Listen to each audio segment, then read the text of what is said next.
COVID-19 has been a challenging time for food security. It's a real wake-up call as to how vulnerable our situation is. The Singapore hospitality industry, we are survivors, we are fighters. That they are really taking action and not doing nothing. We want to increase the connectedness between teacher and learner. I think teachers really need to embrace this changing role. The migrant workers, they are at higher risk for public health issues like how we want to improve the living environments for our workers.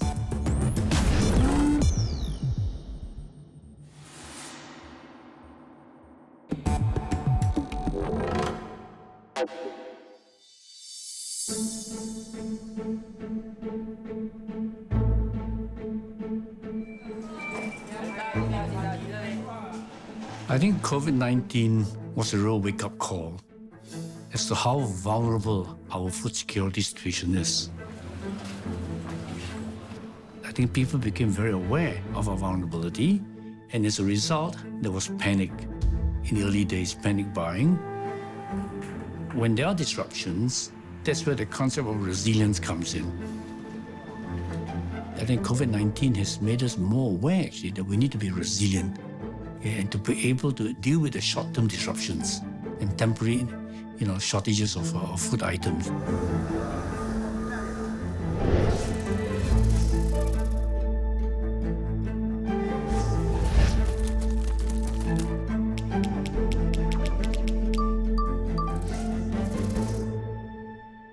What the pandemic has shown us, is that there's a need for us to accelerate the 30 by 30 goal, and hence we introduced the 30 by 30 Express grant. And this is where we co-fund companies that have the capability and the technology to ramp up commonly consumed products such as eggs, fish, and vegetables.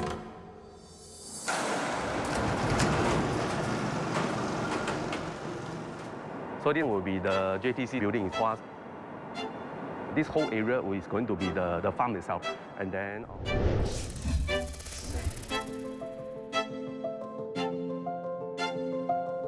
thanks to the co-funding, we are able to set up our first mega indoor farm in this area. This area stands at 38,000 square feet, and we target to complete the whole setup by end of this year. And it will be able to churn out more than 1,000 kgs of vegetables daily. I first started off as a system integrator. We design, build, manage indoor farm, and provide farming solutions to our clients. So one of the new technology that we'll be deploying in this mega farm will be the robotics arm. So these robotic arms will help us in terms of the processes like seeding, potting, as well as harvesting. So this robot arms is able to perform 24/7 and help us to reduce manpower. When COVID sets in, we decided to go for the 30-30 Express grant call and plan to set up our own mega indoor farm to help Singapore address the COVID situation and at the same time address the food security issue.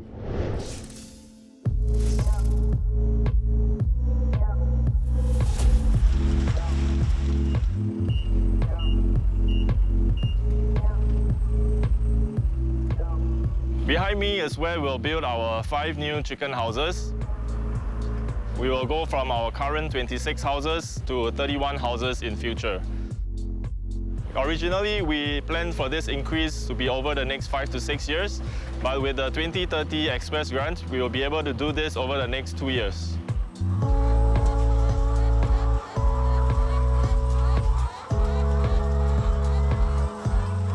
In our new cage-free houses, we have automatic feed delivery system. And behind these orange flaps, we have a nesting system with automatic egg collection. The houses equipped with climate control, so all the temperature, the wind speed, humidity, and everything is controlled automatically by a centralized computer.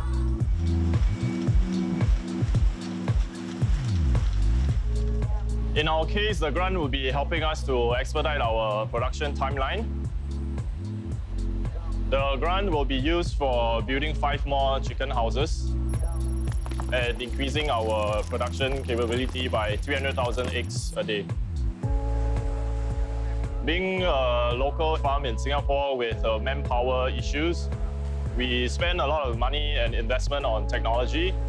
So with this grant, we are very happy to continue leveraging on the latest technology that the market can offer.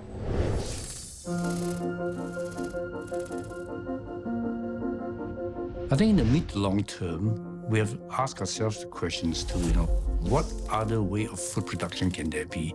Can food not come from agriculture or farms? And this is where the future food, novel food comes in.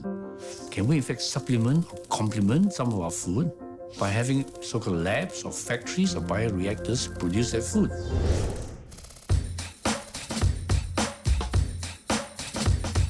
Well done. I would not have been able to tell. The texture, it's so yummy.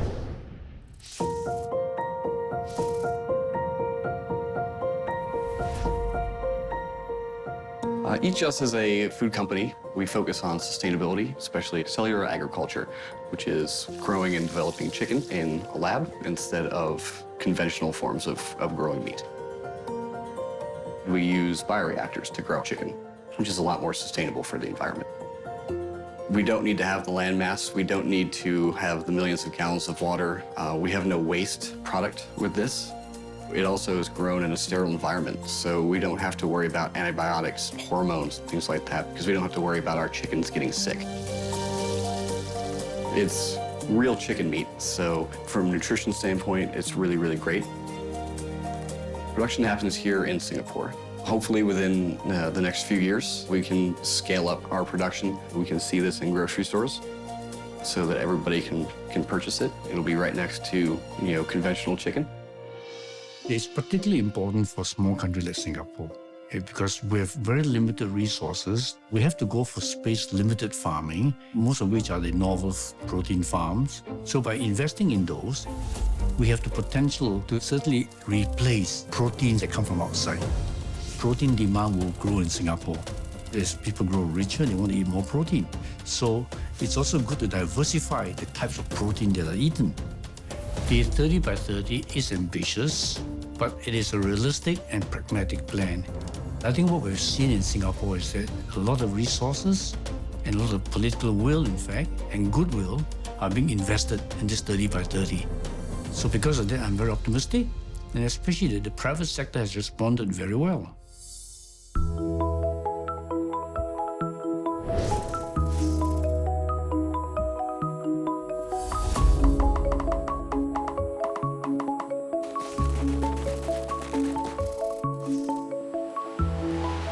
So it is where we store our surplus food that we get from food importers.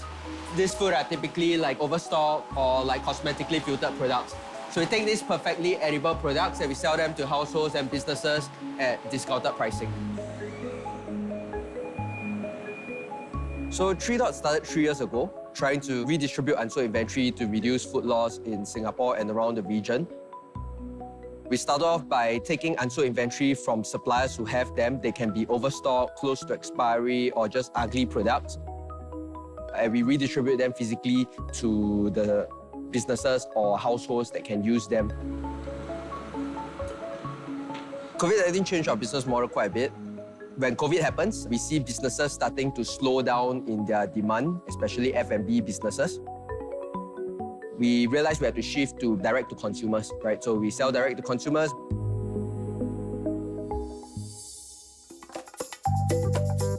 So some friend of mine introduced me to this 3 Dots platform, and I thought it was very convenient that you can actually order all your food, and then you just come and pick it up. A lot of suppliers, they actually stock up on food, and then when they can't sell, they just throw it away. Hello. So if we can do our part to help them to, lessen this kind of wastage, I don't see why not. And at the same time, we also benefit from the cost savings. Yeah.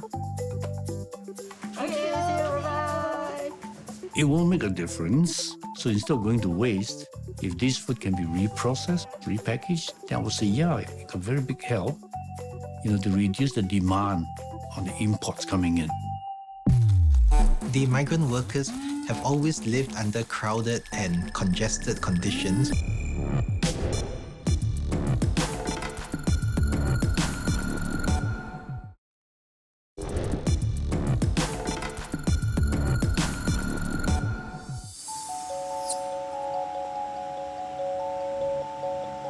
The migrant workers who live in the purpose-built dormitories have always lived under crowded and congested conditions, who have always known that they are at higher risk for public health issues like outbreaks of various communicable diseases. Take care, brothers, okay? They will take care of you. No one could have foreseen the magnitude and the velocity of the outbreak that happened with COVID-19.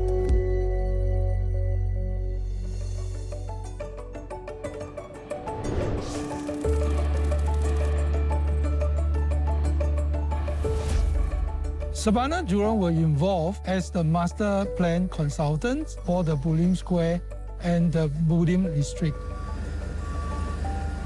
We've come up with 950 beds worker dormitory that to address the needs of housing the worker safely.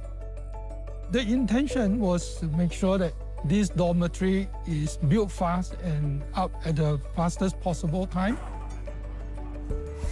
We chose the container is because that allowed us to build this structure at the fastest possible time. During the outbreak way back in April, late March, a lot of people were trying to figure out how things need to be done to cope with this pandemic. Everybody was just trying to figure it out along the way. So when we built the quick build dorms, the whole idea was that when we first moved out the workers, we want to quickly build a bit more permanent places for them to live in. Today, I would say that the quick build dorms give us an opportunity to learn because we don't have all the answers at the get-go.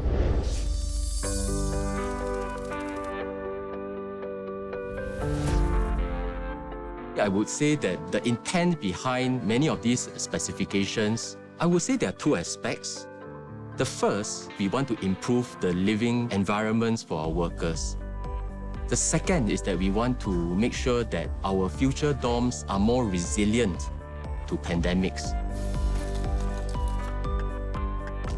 So currently, we are operating at 3.5 square meters per resident in the room. In the quick build dorms, we are trialing 6 square meters per resident in the room. So currently, there is no limit in terms of the number of beds. It's all based on the number of square meters per resident.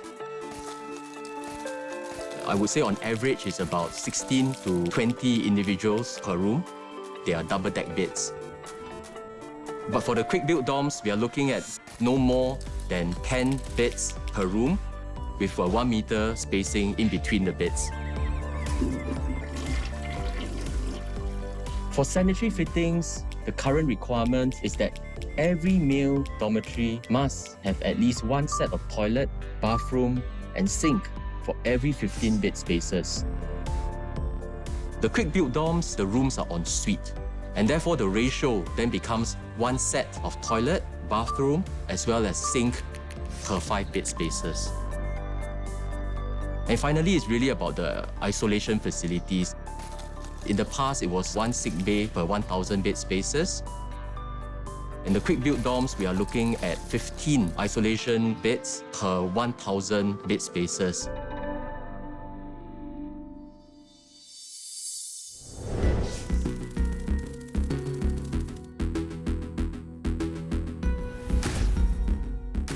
This particular quick build dorm pilot the proposed accommodation standards that government came out with. So it actually built up with 6 square meters of living space for every worker, having en-suite toilets in there. However, the kitchens is communal. In addition, they also have these communal facilities, including gyms and outdoor courts.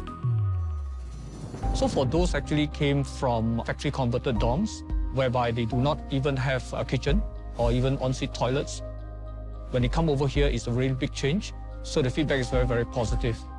But of course, if workers comes from some purpose-built dormitory, has all the en-suite kitchen and also en-suite toilets.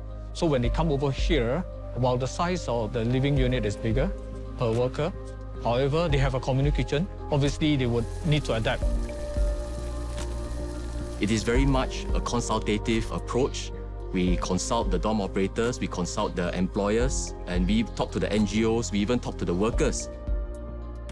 And many of these ideas also help to shape The way in which we are going to design our 11 new permanent purpose-built dorms, they're going to add another 100,000 bed spaces to the dorm environment.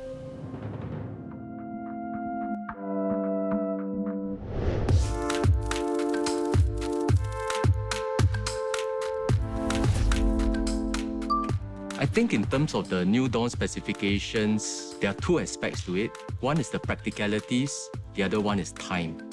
The straightforward one is time, and that is that we will definitely give the dorm operators enough time to adjust to meet the new dorm specifications. The second one is about practicalities. What we want to do is to make sure that if they are unable to meet the certain infrastructural constraints, we can work more closely to design mitigating measures to meet the intent of the regulations rather than the regulation itself.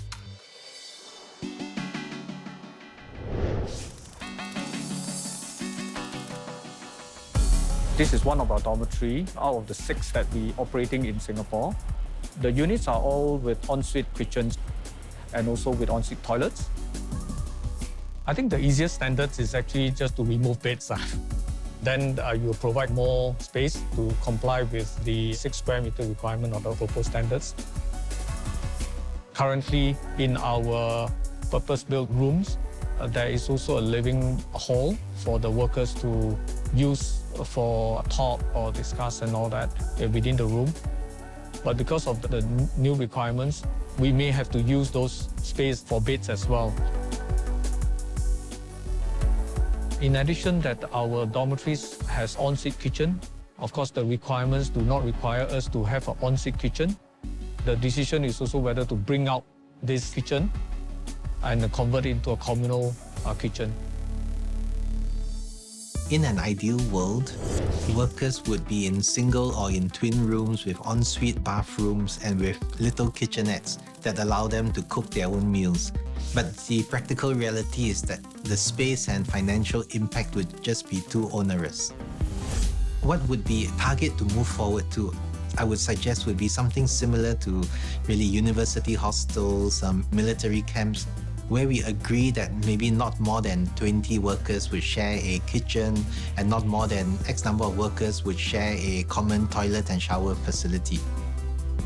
And if we push this a little bit further, there should be, within a purpose-built dormitory of 30,000 residents, it should be functionally divided into maybe 8 to 10 areas that are self-contained.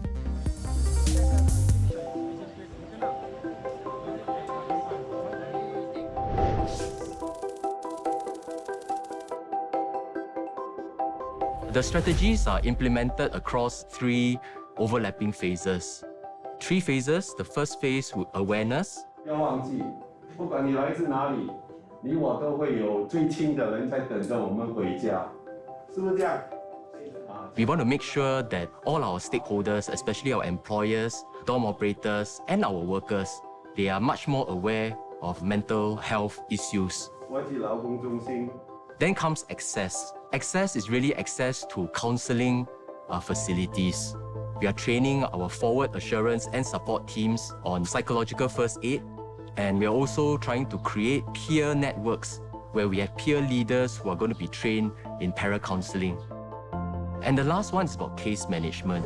We want to have a system where we can quickly triage, quickly isolate workers who need mental health help to facilities like IMH.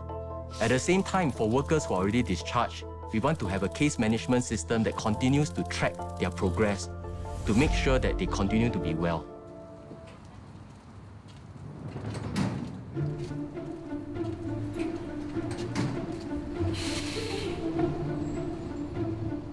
I think the mere fact that there is a Project Dawn is half the battle won. That the government recognizes that this is a significant problem that it wants to do something about.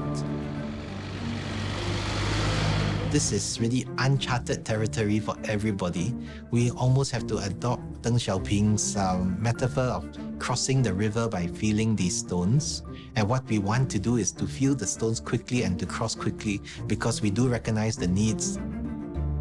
They are great, and they are escalating as this crisis prolongs, because all of us struggle with how our lives have irrevocably changed. COVID-19 acts as a catalyst to start thinking about using technology in education.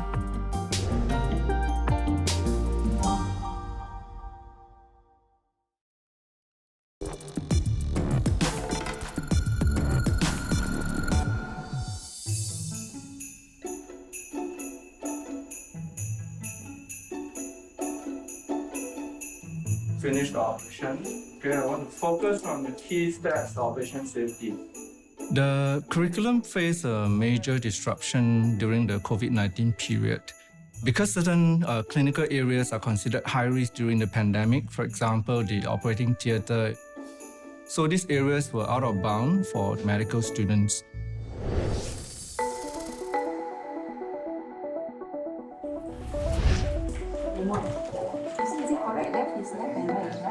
Yes.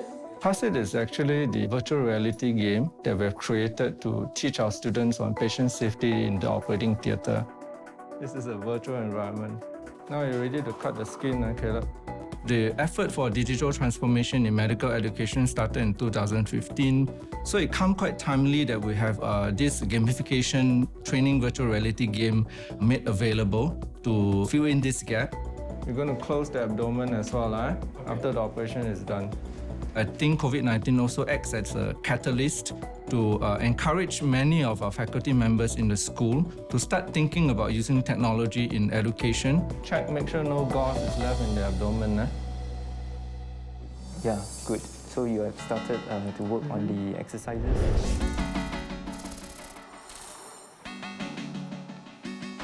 So you can see over here my student's face. From the facial features, we can actually find out, for example, whether the student's brow is raised or whether he's actually closing his eyes over here. From there, we can actually infer the student's emotion, whether he's frustrated or he's bored. I think the need for the tool came about because I'm just one lecturer facing a class of 20 or 25 students. Not all of them would actually ask questions. So the more vocal ones would get actually more attention from the lecturer. So as a result, I think the more passive students, they suffer. If the software detects that the student is frustrated, it automatically then churns out hints for the student to help the student to resolve the errors or the bugs that they face within the exercise itself. In a pandemic situation, a lot of the students will actually be learning from home. So the tool is actually deployed onto the web and students can access it 24/7 in the convenience of their home. When I first found out that the system was taking my facial expressions, I initially thought it would be a little bit sketchy at first. But eventually, after a while of using it, it was quite intuitive. We can use this particular system at home to self-study on our own, and that makes us more independent as well. I think teachers need to bear in mind that whatever strategies we use, the tool must suit the situation. Yes, very good. Look at the eyes of the patient. So you need to bring out the maximum benefit of learning through the use of those resources, not just for technology's sake.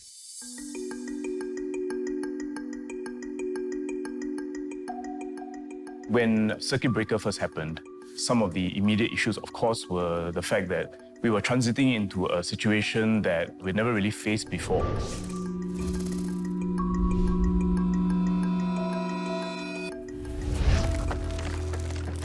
The very important building block we really leaned on during full home-based learning was actually the Singapore Student Learning Space. AD. Very good. So this is the left-hand side is equals to 5 times the area of triangle ADC. So how do I find the area of triangle ADC? Half time base time height. Very good. Our online learning platform that was launched in 2018. It is a repository for a whole host of curriculum-aligned materials, resources, that are actually produced by MOE.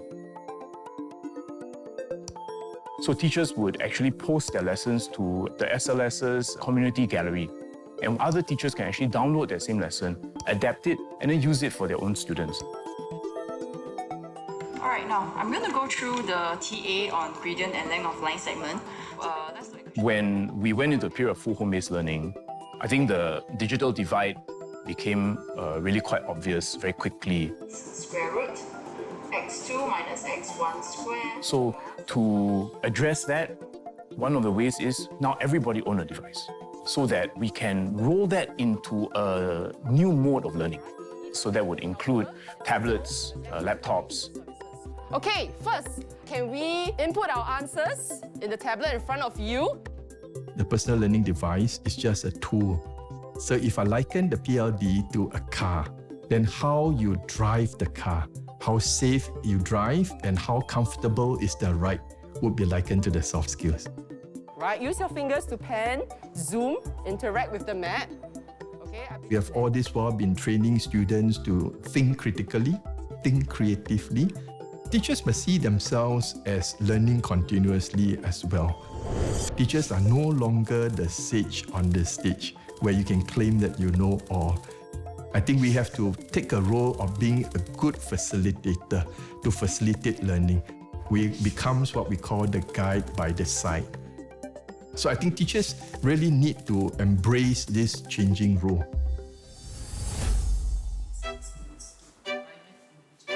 When they first told us that we were supposed to have online lessons, I was worried about the sudden change. I actually realized that there's so much for me to learn. My colleagues actually sat me down and introduced me to many tools. And overnight, I had to learn, how to use to deliver online lessons. So what happens is that this breakout room icon actually appears as one of the symbols at the bottom of the screen.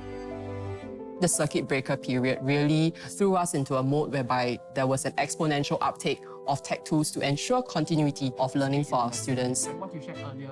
Teachers who exhibit stronger digital competencies work alongside fellow educators who may be a bit more hesitant to explore tech for learning. I try my hardest in school, but I am always just passing by the skin of my teeth. I feel like I am dumber than the other kids.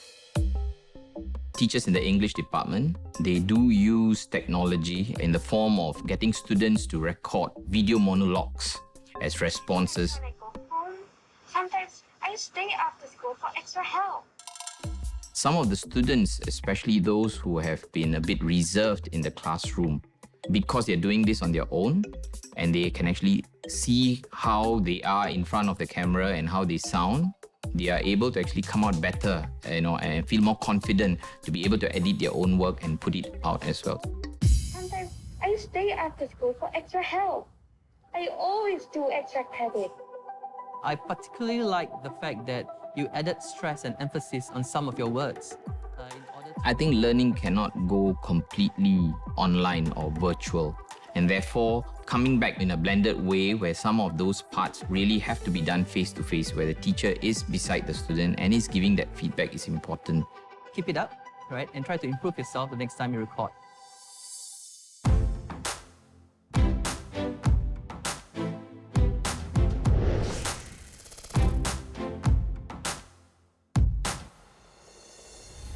Okay, so today we are going to work on unseen poetry. Have you all read the poem before this? Yeah. Great. What our teachers did was to conduct their lessons live and to make them interactive. They asked questions, we were able to give quizzes, and we were able to introduce platforms like YouTube videos, as well as game-based learning platforms like Nearpod and Kahoot to ensure that their interest is engaged.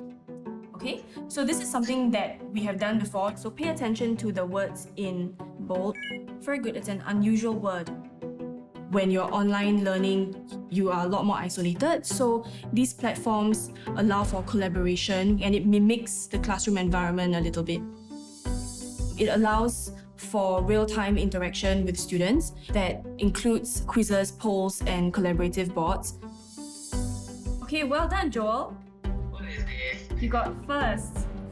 Traditional lessons tend to be very linear, where one by one you answer questions, but because there is a game element to it, it makes it exciting, it makes them want to compete, but at the same time, students are at the comforts of their home, so it's not so intense and they're able to do it at their own pace and there is less judgment as well. The psychology of young adults is that they want things fast and they want things their own way. So e-learning offers them some advantages. But what is important is, as teachers designing the learning experience, we must then bear this in mind. Did you enjoy the poem? Okay, and Bunyan was a no. Could you share why you didn't enjoy it? So we got to get their attention. We got to maintain the energy level. And then finally, we got to extend their learning, where they then come maybe in small groups to discuss. It's always a mix of online and offline. For discussion, for thinking creatively, problem solving is better done in small groups.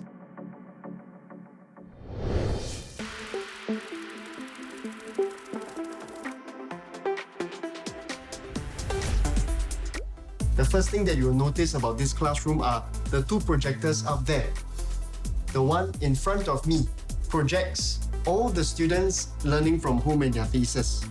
So this is actually an important add-on in that while we've got a classroom learning experience with a microphone picking up the classroom chatter, as well as a camera over there that picks up the activity in the classroom, everyone learning from home and within the classroom are learning as one audience. So at home, you have your project paper. Can you show it to me, please? And this helps the teacher to be able to deliver a more effective lesson. I think it's A. We want to increase the connectedness between teacher and learner, between learners, whether they are learning in the physical classroom or learning virtually from home. Around 3 to 4 levels. I think it kind of reflects maybe how people will live, work and play in future. So in that sense, the way that people learn has got to mirror that. Blended learning is a mix of home-based learning and as well as in-school learning, embracing both online and offline learning approaches. It will allow the student to still develop their independence, their self-directedness, because they are away from their teachers. But at the same time, there will still be that very close guidance and a very close support from the school. The other cross, also known as the entire piece of cross, we call them tectonic plates. While technology is important, it is a complementary tool. In no way can substitute the in-school experience. So what we are hoping to do is really find that right balance. Now I want you to play back your video. Try to figure out whether it is a disruptive or constructive boundary. The in-school experience continues to be central, continues to be key, because education is a social experience. So I think the next few years will be us sort of settling in and finding that right balance and figuring out how each of these can actually enrich the other side. It will take some time before mass travel will resume again.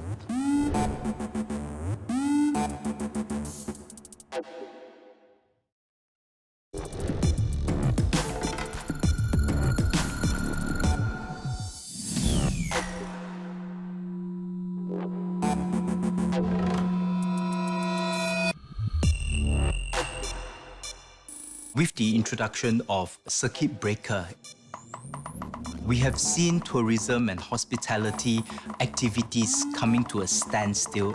It was zero. With the introduction of phase 2, activities were progressively being introduced. We saw a little bit of foreign visitors, but that number is not a large number. We introduced the Singapore Rediscovers voucher, where every Singaporean is given a $100 voucher to rediscover Singapore. With the introduction of phase 3, that is a very positive step towards increasing the number of visitorship. It will take some time before mass travel will resume again. But looking forward, It is quite clear to us that we need to focus on sustaining key capabilities in enterprises, supporting quality tourism enterprises, and MICE is one such key strategic area for Singapore. MICE visitors spend almost double that of leisure travelers to Singapore. But we also know that beyond all these tangible economic benefits, there's a lot of other spillover effects. It also helps us in terms of attracting investments into Singapore, and it helps support our position as a business hub. Business events, we cannot totally do away with that. I mean, the likes of, for example, air shows, food and beverage shows. The dealers, the suppliers, the wholesalers would like to meet in person. Face-to-face meetings are still necessary. And I think that creates areas, new things.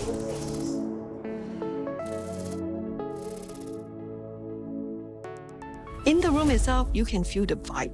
You can see how people are glad to be able to come face-to-face again, and of course, in a socially distanced manner. So thank you very much, Ambassador. PCMA is an association for the business event sector. We would like to inspire all our audience, wherever they are, on what's the next step. Laura, thank you very much for your time. Hopefully you've had your tea this morning. We recognize that slowly there are pockets where hybrid events comes along. So we want to create this model to inspire. Laptops to desktops to... We are very, very encouraged actually. We have close to 300 people attending in person. And virtually, we have more than 3,300 virtual attendees joining us live. Oh, it is liberating, meeting people in person, which creates that warmth and comfort. You realize now how important that is. I was quite impressed with the logistics setup, because I think it's no mean feat to organize 350 people with safe distancing measures. There's ever-changing technology, which actually makes you very inspired to see what else can we do in the future. Thank you so much, everyone, for being a part of this. Okay. Ciao for now.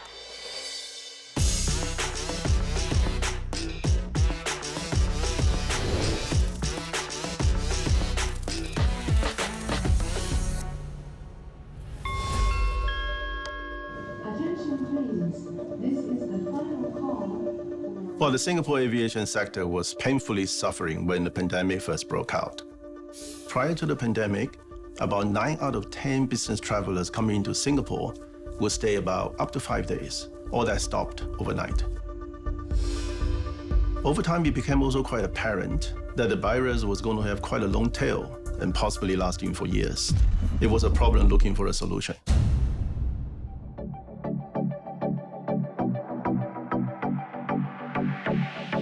So the idea came up, and that is, what about turning the Singapore Expo into a safe meeting place for business travelers from around the world to meet? Countries around the world have been struggling to open up safely. When you open, it's not so safe. If you want to save, you're not so open. But Singapore must open safely. And CNA Changi is an example of an innovation of how can we help fortify Singapore into a safe and open city for business.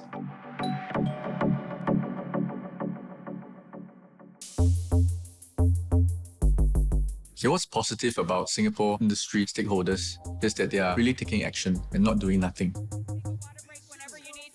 They are deciding either to leave the industry, to pivot to another business model, to do something else, leveraging on their strengths. And I think this is a reflection of pragmatic Singapore industry stakeholders. One example is Singapore Airlines. While they cannot fly in the air, but they actually introduce meals on board the plane. I think what is very creative about this idea is passengers were able to have a taste of business class and first class meals as well. The other example is cruise to nowhere.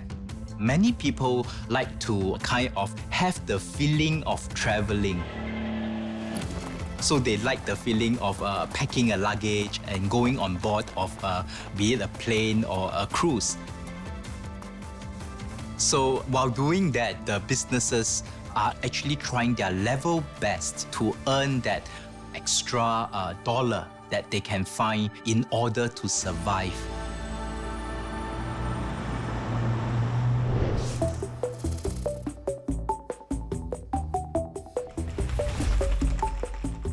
I would say with COVID, things have changed a lot in the hotel. How we do things, how we run things. Because we stay in Singapore, so what attracts us? What would make us come to stay in a hotel? And we looked at the different segments that is available right now in Singapore. So we decided to target certain areas or certain markets. We didn't want to do or project or produce a run-of-the-mill kind of promotions. So therefore, we came up with this momcation. We targeted the mums. I think the momcation gives the moms a time to take a break, to be away from the family, I would say, and also to recharge. You can book a spa, as well as comfortable pajamas, some bath bombs, and high tea. We are also working on other packages. One is called a mancation. It will have a steak dinner. They will have opportunity to try out alcohol. I think this is also a first in Singapore, where we also want to treat the men.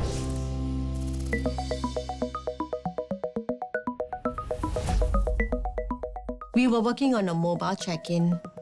With the COVID situation that arose, it sort of pushed us further to quickly start this up. We started working on a QR code. This QR code is placed in the guest room, can be used to order in-room dining or request for items, let's say an extra pillow or extra towels. We can only allow a certain number of guests at the pool. So we have come up with an appointment system or a reservation system where the guests can book their timings at the pool.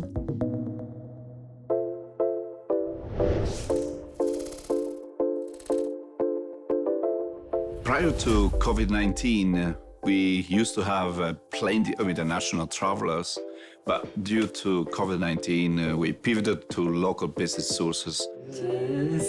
We have seen a number of guests who are very keen on staycation experiences, paired with unique activities.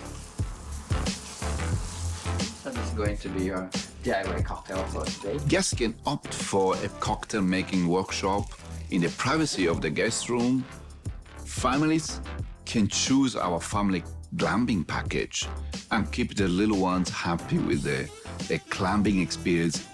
We are dedicated to showcases the rich heritage of our properties, as well as heritage tours for our guests. Two things was done to the building, which was then Fullerton building.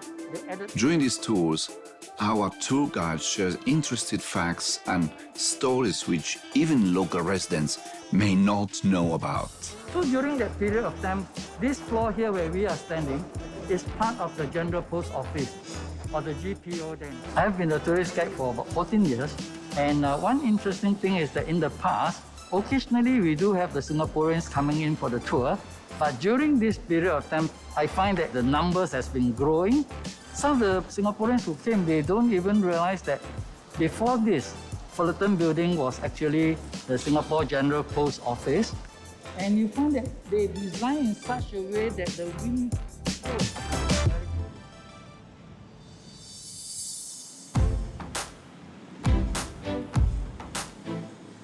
We recognize that we are in this together and we are taking every little steps to revive the economy and to stay in business. So it is really the spirit of resilience and survival to let us stay afloat. We've got the government that's far-sighted enough to want to invest in future food, alternative food. And in the process, we all have the potential to grow more food for their own country if there are disruptions with outside supplies. The pandemic really enhanced a lot of these new pedagogies. I think that's what it has taught us. Never rest on our laurels and stick to one way. We always have got to try different ways, adapting to different new environments.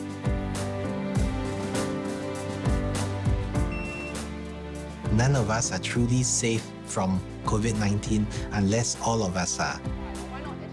And I think the realization and the acceptance of this fundamental truth that we're all in this together has been one of the biggest learning points.